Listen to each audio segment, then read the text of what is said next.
and he found that good news story. That good news story is a country like Sierra Leone, war-ravaged, blood diamond infested, with all sorts of problems that have been taking place there. But they are now hosting international youth tournaments, and Soccer Africa was there to see that bright day in Liberia, in Sierra Leone.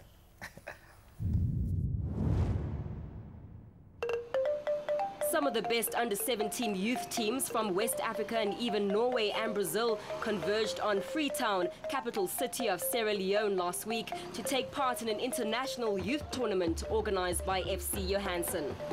Locals never really thought organizer Isha Johansen could pull off the first ever international youth tournament in the country. Yet despite countless challenges, the arrival of the Brazilians and Norwegians finally convinced the Sierra Leoneans that this was for real. Isha explains how it all came about. I thrive on challenges. I love to at least attempt to do the unachievable. It can be done. And yes, you know, maybe up until a month ago, I started to have cold feet, and I was worried that, my goodness, you know, we might not be able to pull this off after all, when certain corporates started to pull out, like a major lead sponsor that gave us the green light, decided all of a sudden that they were not going to come on board for the event. Now that shook me, you know. I think that's probably the first time that I got really scared. It was a nightmare when a major corporate withdrew their sponsorship in the 11th hour, but the resourceful Isha did not fold her arms and weep. She went searching for more financial backers. The reason that we got involved was because G4S as a group takes quite seriously its corporate social responsibility. And then from this, we have certain projects within Sierra Leone that we are doing. And then, unfortunately, what happened with the football tournament is the main sponsor pulled out at the last minute, and we were approached to try and provide security, logistics support, and whatever support we could actually put together at short notice to try and make sure that this festival went ahead. The mayor of Freetown was there for the symbolic kickoff that was attended by an estimated crowd of at least 14,000 spectators in the 22,000-seater venue, and hosts FC Johansen got proceedings underway in the opening match against eventual champions Barak Young Controllers from Liberia.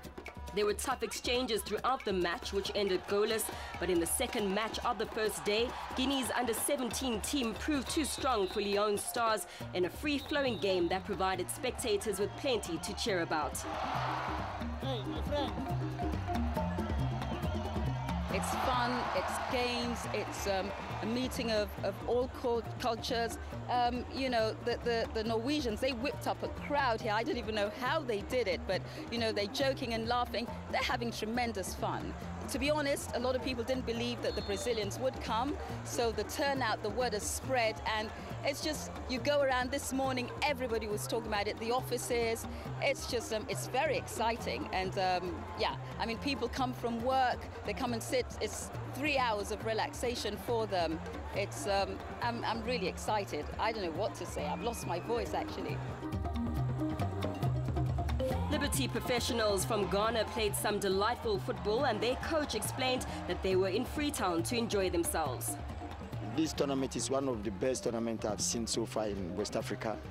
Then it is good for everybody who has been here. We are all here to learn from each other. Then for the Sierra Leonean people, it is good for them to know they have to grow their youth, and they have to teach them to play good football so that tomorrow they will have a very good national team.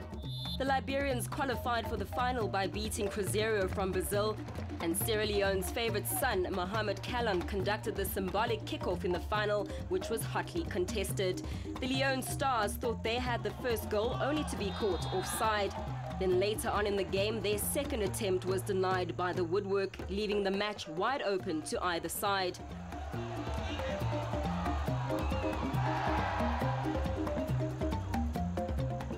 Liberian young controllers were eventually the ones to clinch the match thanks to a penalty kick. It was a great achievement despite playing outside their country for the first time. We are very proud of this tournament because this is our very first time coming out of Liberia to play and coming this far to capture a trophy. I mean, it's very happy. We are very happy.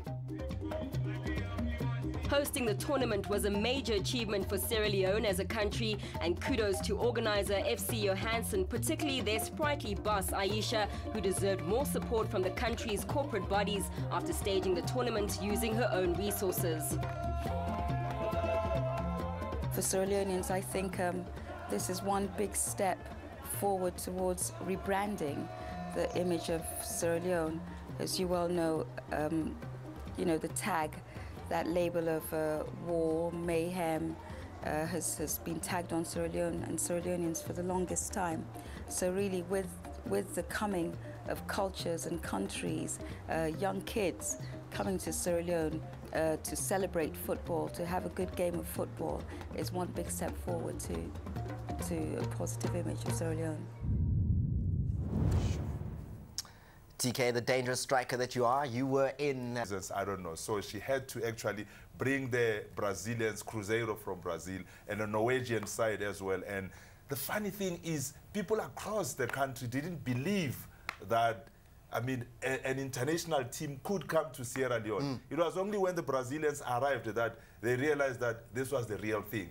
And the support there, I think, was quite excellent. I think it was a good thing for Sierra Leone. Great story, that one, TK. Thanks for bringing it to us. And the whole world is coming to Africa. Why not come to Sierra Leone? And they did a fantastic job there with that tournament. But now, let's go on and take a look at another major tournament which has just had its draw taking place, and that's the draw for the